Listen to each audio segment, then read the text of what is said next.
All right, first, 3 shout outs. First, Mike in Resorts World. Yeah, I was in Resorts World. I'm not usually, but I was there. We played at the same table briefly before we broke.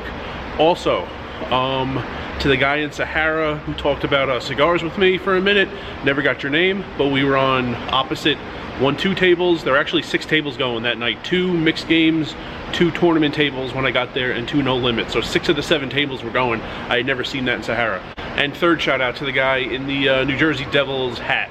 We were just at different tables in Mandalay, but you stopped by for a quick second to say something. So glad you're enjoying the videos, all 3 of you guys. Luxor light. You can't see it from space, but I think planes leaving or going into LAX use it as like a landmark because they could see it or something like that. And even though you can tell by the title of this video, I'm going to tell you some not great things that have happened in poker lately.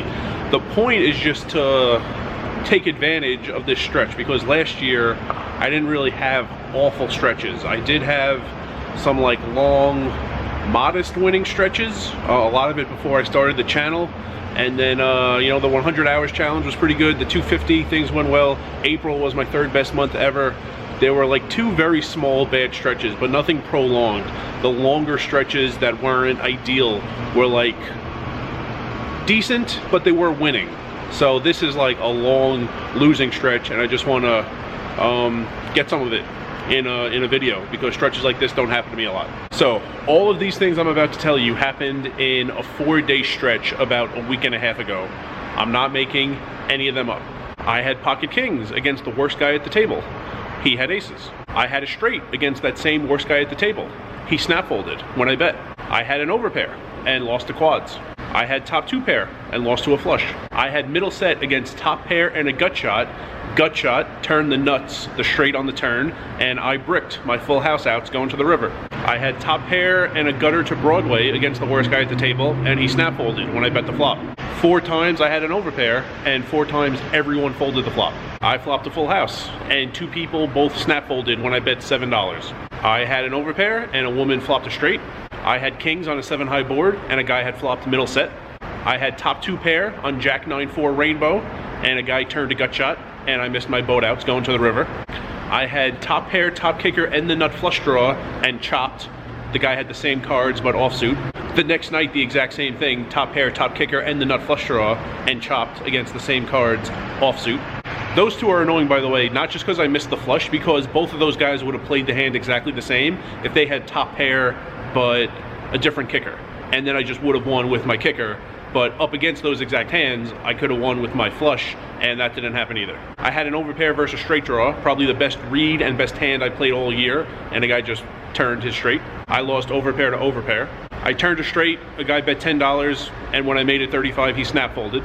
I had bottom set on king, queen, 3, 5 ways. When I bet the flop, 3 people snap folded.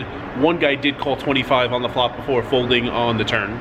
And you would think after that Westgate hand, where I bet 3 barrels trying to get top pair to fold, but he didn't, that maybe I could bet 3 barrels with a made hand and get called by worse. But no, I flopped bottom set against top pair.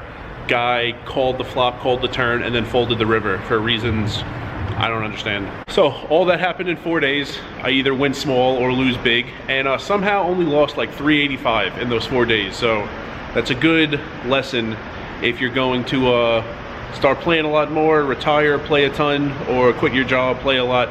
Stretches like this will happen. Minus 385 over those 4 days is an amazing result. Not even sure how I'm pulling it off, but that's the number.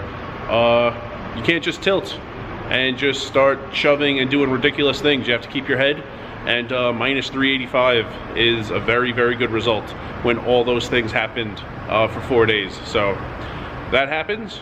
I'll keep you updated on how things are going. It's not just a run bad YouTube channel, but as long as these things are happening, might as well give you every aspect of poker. Last year, a lot of things went like average or well, and right now things are going poorly. So I'm letting you see that side of it also.